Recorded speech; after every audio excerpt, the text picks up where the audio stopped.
السلام علیکم۔ امید ہے کہ آپ دوست سب خیریت سے ہوں گے، اور وہی ایک آپ سے گزارش میں کرتا ہوں، کیونکہ مجھے آپ لوگوں میں بھروسہ ہے، امید ہے کہ آپ میرے چینل کو میڈیا فوکس کو سبسکرائب کریں، بیل آئیکن کو دبائیں کہ تاکہ آپ کو سارے نوٹیفیکیشنز ملے۔ اچھا لگے تو لائک کریں، اور مزید اچھا لگے تو اپنے دوستوں میں بھی شیئر کریں، اور یہی میری کامیابی ہے۔ ناظرین، آج بڑا دل دکھی ہے۔ خوشی تو ہم نے 4-5 دن منا لی، کل تک ہمیں خوشی تھی، ابھی بھی کوئی خوشی زندگی بھر چلے گی۔ پاکستان نے جو شکست دی ہے انڈیا کو، وہ ایک تاریخی شکست تھی، اور سنہری الفاظ میں لکھا جائے گا۔ اور کوئی بھی یورپین ملک خصوصاً، اور رشیا یا یو کے، امریکہ، یہ سب پہلے تو نہیں سمجھ رہے تھے، کیونکہ پاکستان اس قسم کا جوابی حملہ دے گا۔ لیکن جب پاکستان نے ان کے انڈیا والوں کے چھکے چھڑا دیے، تو اس کے بعد پھر انڈیا کو بھی گھٹنے ٹیکنے پڑے۔ انہوں نے پھر معافی مانگی۔ انہوں نے معافی سے مراد یہ تھی کہ پاکستان سے معافی نہیں مانگی، لیکن انہوں نے امریکہ سے گزارش کی کہ ہمیں سیز فائر کرائیں پاکستان سے، اور پاکستان نے بھی امریکہ کی بات مانی۔ اس کے بعد یہ سیز فائر ہوا۔ لیکن اس کے بعد جو امریکہ نے اپنا دورہ شروع کیا سعودی عرب، قطر، یو اے ای میں، تو لگ یہ رہا تھا جیسے کہ عرب ممالک میں جان آ گئی، یعنی ان کے خوشی کا کوئی ٹھکانہ بھی نہیں تھا۔ اور ان لوگوں نے ایسے ایسے معاہدے کیے $1 ٹریلین کے، کہ دنیا نے آج تک ایسے معاہدے کسی ایک ملک کے دوسرے ملک کے ساتھ نہیں دیکھے۔ اور پھر جس قسم کا ان کا ٹرمپ صاحب کا استقبال ہوا، وہ بھی ایک دیکھنے کے لائق تھا۔ اور خصوصاً مسلمانوں کے لیے تو ایک، میں لفظ یہ استعمال کر رہا ہوں، میں حق جانب ہوں، کہ شرمندگی کا باعث تھا۔ خاص کر کے جو اس کا استقبال یو اے ای میں ہوا، اس میں ایک انتہا ہو گئی بات کی، کہ ہماری مسلمان لڑکیاں، نوجوان لڑکیاں اپنے بال کھول کے، اور ادھر سے صدر ٹرمپ شیخ صاحب کے ساتھ آ رہے تھے، اور لڑکیاں کچھ اس طرف تھیں کچھ اس طرف تھیں، اور دونوں اس کے میوزک کے تھاپ پہ رقص بھی کر رہی تھیں، بال کھول کے ایک قسم کا ناچ بھی پیش کر رہی تھیں، اور ان کو ایسا ویلکم کر رہی تھیں کہ جیسے اس کے آنے سے کوئی تقدیر بدل جائے گی کسی ملک کی۔ اور اس کی وجہ سے سارے عرب ممالک، جس میں یہ قطر بھی شامل تھا، سعودی عرب کے حکمران بھی شامل تھے، اور یو اے ای کے حکمران بھی شامل تھے، بڑے خوش تھے۔ اور قطر نے جو ان کو تحفہ دیا، یعنی صدر ٹرمپ کو، وہ ایسا محل نما ایک جہاز تھا، کئی ارب ڈالر اس کی لاگت تھی۔ یہ اس کے آنے کی خوشی میں قطر نے ان کو تحفہ دیا۔ مجھے پھر ایک بات بڑی یاد آ گئی، کہ چند 100 کلومیٹر پہ ایک فلسطین کا علاقہ تھا، جو کسی زمانے میں غزہ، ویسٹ بینک، جو اسرائیل نے امریکہ کی سپورٹ پہ ان کو ملیا میٹ کر دیا۔ یعنی تقریباً 53,000 سے زیادہ فلسطینی شہید ہو گئے ہیں، جس میں بچے بھی شامل ہیں، خواتین بھی ہیں، بوڑھے بھی ہیں، جوان بھی ہیں، اور 1.5 سے 2 لاکھ کے قریب لوگ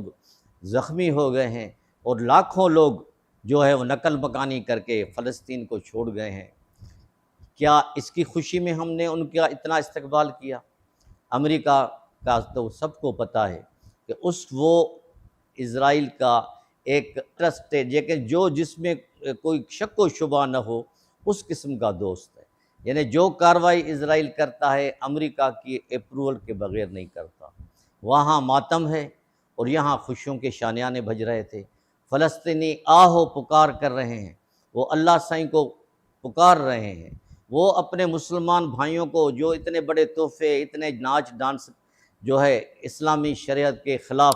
ایک یہودی ملک کے لیے کر رہے ہیں، اس کے سربراہ کو خوش کرنے کے لیے، اس کو اتنی ان کو توفیق نہیں ہوئی کہ وہ صدر ٹرمپ سے یہ بھی گزارش کرتے کہ خدا کے واسطے آپ وہاں پہ سیز فائر کرائیں، وہاں کے فلسطینوں کے نسل کشی ہو رہی ہے ان کو بچائیں،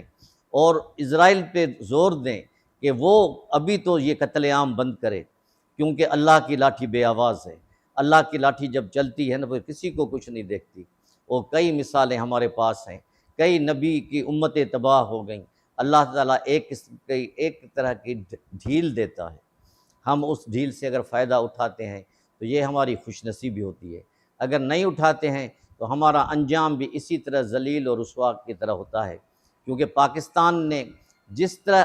انڈیا کو ٹوٹے چبائے، اور اس کے بعد انڈیا نے جو کہ گھٹنے ٹیکے، اور امریکہ ہی تھا وہ جس نے ہمیں اس بات پہ مجبور کیا کہ ہم سیز فائر کریں۔ کیا ایسے نہیں ہو سکتا کہ وہی عرب ممالک اسلام کی خاطر، امہ کی خاطر، کلمہ گو کی خاطر وہ فلسطین کے لیے آواز اٹھاتے، وہ صدر ٹرمپ سے یہ بھی مطالبہ کرتے، اگر مطالبے کی طاقت نہیں تھی ایک گزارش کرتے، عرض کرتے کہ آپ فلسطین میں خدا کے واسطے یہ قتل عام بند کرائیں، فلسطین کو جینے دیں، فلسطینی عوام کو جینے دیں۔ لیکن دیکھنے والوں نے دیکھا، اور یہ ایک ہسٹری ہو گئی، یہ تاریخ میں لکھی جائے گی کہ کس طرح ہم نے اپنے مسلمان لڑکیوں کے ساتھ ہوتے ہوئے ہم نے اس کا استقبال کیا، کھلے بالوں سے استقبال کیا، ناچ کے ساتھ، اور اس کو ایسے تحفے اور طوائف دیے جن کی کوئی مثال نہیں۔ اسلام اس بات سے منع کرتا ہے، نبی پاک صلی اللہ علیہ وسلم نے ان باتوں سے منع کیا ہے، لیکن ہم اپنے ظاہری فائدے کی خاطر، ہم دنیوی فائدے کی خاطر ہم اپنی آخرت کو بھول جاتے ہیں۔ آخرت میں یہ بچے بچیاں، خواتین، بوڑھے، یہ ہمارے گریبان میں ان کے ہاتھ ہوں گے، اور اللہ سے فریاد کریں گے کہ یا اللہ آپ نے ان کو کیا کچھ نہیں دیا، کتنا پاور دیا، کتنی دولت دی، کتنی عزت دی، لیکن انہوں نے ہمارے ساتھ کیا کچھ نہیں کیا۔ یہ بات کہتے ہوئے بھی میرے آنکھوں سے آنسو آ رہے ہیں۔ ہم اللہ تعالیٰ سے یہی دعا کرتے ہیں، ہمیں نبی پاک صلی اللہ علیہ وسلم کے امتی ہیں، جو خاتم نبی ہے اور نبیوں کے سردار ہیں، ہم اپنے نبیوں کے سردار کو چھوڑ کے ہم اس کی امت کو بھی چھوڑ دیا ہے، ہم ان کے لیے جو کچھ کرنا چاہتے ہیں، یعنی اتنی بھی طاقت ہم میں نہیں ہے ہم کھل کے کچھ نہ کچھ اعلان کریں۔ آپ خود سوچیں کہ یہ اللہ تک جب ان کی آہ جائے گی تو کیا ہوگا۔ تو میری اب بھی اپنے مسلمان بھائیوں سے، خصوصاً عرب ممالکوں سے یہ میری گزارش ہے، عرض ہے، درخواست ہے کہ خدا کے واسطے کچھ ان پہ بھی رحم کریں، فلسطینیوں پہ رحم کریں، ان کے لیے آواز اٹھائیں، ان کے لیے ثالثی کا کردار ادا کریں، اگر اور کچھ نہیں کر سکتے تو ثالثی کرائیں، تاکہ ان کا قتل عام بند ہو۔ ان کو کس جرم کی سزا دی جا رہی ہے، کس گناہ کی سزا دی جا رہی ہے، یہ آہ و بکا کہیں ہمیں لے نہ ڈوبے۔ اللہ تعالی ہم سب پہ رحم کرے۔